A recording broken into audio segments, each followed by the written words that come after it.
BA तृतीय वर्ष सांख्य योग के विद्यार्थी प्रकृति से उत्पन्न होने वाले और इस पूरी सृष्टि का निर्माण करने वाले विभिन्न प्रकार के इवोल्यूट्स के विषय में अध्ययन कर रहे हैं। महत या बुद्धि के विषय में हमने बात की थी, हमने अहंकार के विषय में भी बात की, हमने मनस की उत्पत्ति के विषय में भी बात की कि यह भी त्रिगुणात्मक है, सावयव है और अन्य उत्पादों की भांति प्रकृति का ही एक उत्पाद है।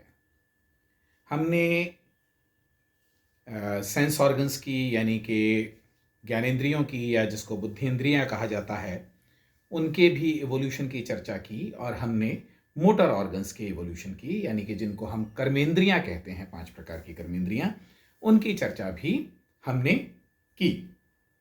हमें थोड़ा सा अब भेद सांख्य दृष्टि के अनुसार अंतःकरण और बाह्यकरण के विषय में देखना चाहिए।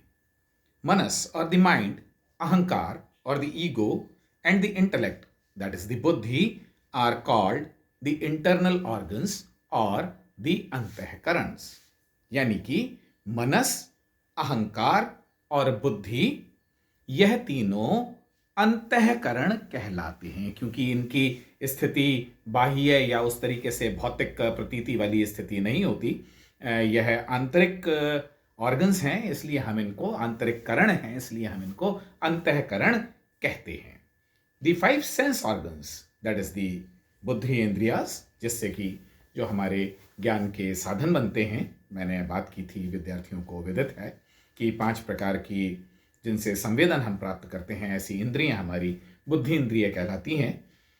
तो द 5 सेंस ऑर्गन्स, बुद्धि इंद्रियास, एंड द 5 मोटर ऑर्गन्स, 5 कर्मेंद्रियां, यह मिलकर के बाह्यकरण बनते हैं क्योंकि इनकी जो स्थिति है वो हमारे शरीर से बाहर, वो हमको प्रत्यक्ष प्रतीत होने वाली ऐसी इनकी स्थिति होती है। इन्हें हम बाह्यकरण कहते हैं।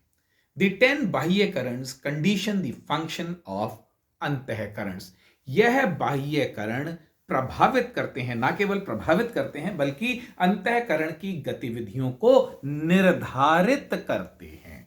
केवल प्रभावित नहीं करते हैं बल्कि उन्हें पूर्णतया निर्धारित भी करते हैं। The mind interprets the indeterminate और द निर्विकल्पक सेंस डेटा। इंद्रियां क्या काम करती हैं? इंद्रियां संवेदनों को मनस तक लाती हैं और मनस का काम उन इंद्रिय संवेदनों को जो कि निर्विकल्पक अवस्था में होते हैं, इनडिटर्मिनेट होते हैं, यानी किस प्रकार के होते हैं? मान लीजिए आपने कोई आवाज सुनी, आपको आवाज की अनुभूति होती है किंतु आप यह ज्ञान या यह निश्चय की स्थिति आपकी नहीं होती कि यह आवाज किसी मोटर गाड़ी की है या हवाई जहाज की है या कहीं रेडियो बज रहा है या टीवी पर कोई ड्रामा रिले हो रहा है। किस चीज की आवाज है यह आपको पता नहीं होता। सिर्फ आपको आवाज की एक ऐसी अनुभूति होती है जिसमें आप सर्टेनिटी से यह नहीं कह सकते, निश्चय के साथ में यह नहीं कह सकते यह कैसी या किस प्रकार की आवाज है। मनस क्या काम करता है? यह निश्चय करता है कि यह आवाज कैसी है, कर्कश है कि मधुर है, कैसी आवाज है और किस चीज की आवाज है। तो जब निर्विकल्पक जो हमारे संवेदन होते हैं उन्हें सविकल्पक संवेदनों में परिवर्तित करने का काम दरअसल वास्तव में मनस के द्वारा होता है। The manas interprets the indeterminate और the nirvikalpaka sense data supplied by external organs, जो हमारी बाह्य इंद्रियों से हमको प्राप्त होते हैं, इनटू डिटर्मिनेट और सविकल्पक परसेप्शंस। वह हमारे ज्ञान कब बनते हैं, वह हमारे अनुभव कब बनते हैं? जब मनस की क्रिया उनको व्यवस्थित करने में संलग्न होती है। उसके पश्चात हमारे जो निर्विकल्पक सेंस डेटा हैं, यानी कि हमारे जो इनडिटर्मिनेट इंद्रिय प्रदत्त हैं, इंद्रिय संवेदन हैं, उनको व्यवस्थित रूप से ज्ञान में परिवर्तित करने का काम मनस की एजेंसी द्वारा, मनस की मध्यस्थता के द्वारा होता है। द अहंकार, द अंतःकरणस एंड द अहंकार owns the perceived objects as per the desirable end of Purusha and accordingly expresses like और डिसलाइक। अहंकार क्या काम करता है? अहंकार बाहर से प्राप्त इंद्रिय संवेदनों के माध्यम से मनस की मध्यता से उत्पन्न होने वाले जो विषय ज्ञान हैं उन्हें व्यवस्थित करता है और पुरुष के ध्येय के, पुरुष के उद्देश्य के अनुरूप उन्हें उचित, अनुचित, desirable, non desirable, pleasant, unpleasant, like, dislike,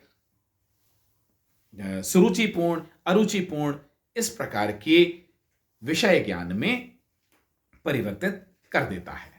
the बुद्धि एक्ट्स टू अटेन और अवॉइड दीज ऑब्जेक्ट्स। और फिर हमारी जो इंटेलेक्ट है, बुद्धि है ना, बुद्धि की बात मैंने आपसे लगातार कह रहा हूं कि महत्व हमारी कॉस्मिक इंटेलिजेंस होती है और जिसको हम बुद्धि कहते हैं वो इंडिविजुअल इंटेलिजेंस होती है, यानी कि व्यक्ति की बुद्धि होती है। तो व्यक्ति की बुद्धि किस प्रकार काम करती है? इंद्रियों से संवेदन प्राप्त हुए, मनस ने उन संवेदनों को व्यवस्थित किया, अहंकार ने उसको पुरुष के उद्देश्य के अनुरूप उचित, अनुचित, डिजायरेबल, नॉन डिजायरेबल, प्रिय, अप्रिय में परिवर्तित किया और बुद्धि ने फिर उन्हें प्राप्त करने या अवॉइड करने का, उन्हें पा लेने का या उनसे बच लेने का क्या काम किया? एक प्रकार से निर्णय किया, एक प्रकार से जजमेंट किया। तो हम ये कह सकते हैं कि इंद्रियों से संवेदन जो हमको प्राप्त होते हैं वह मनस के द्वारा व्यवस्थित होते हैं, अहंकार के द्वारा वह उनका एक आगे का विश्लेषण होता है और फिर बुद्धि उस विश्लेषण के अनुरूप उनको स्वीकार्य या अस्वीकार्य के रूप में ग्रहण करती है या उन विषयों का, उन विषय वस्तुओं का निर्धारण प्रिय, अप्रिय, पालने योग्य या त्याज्य के रूप में करती है।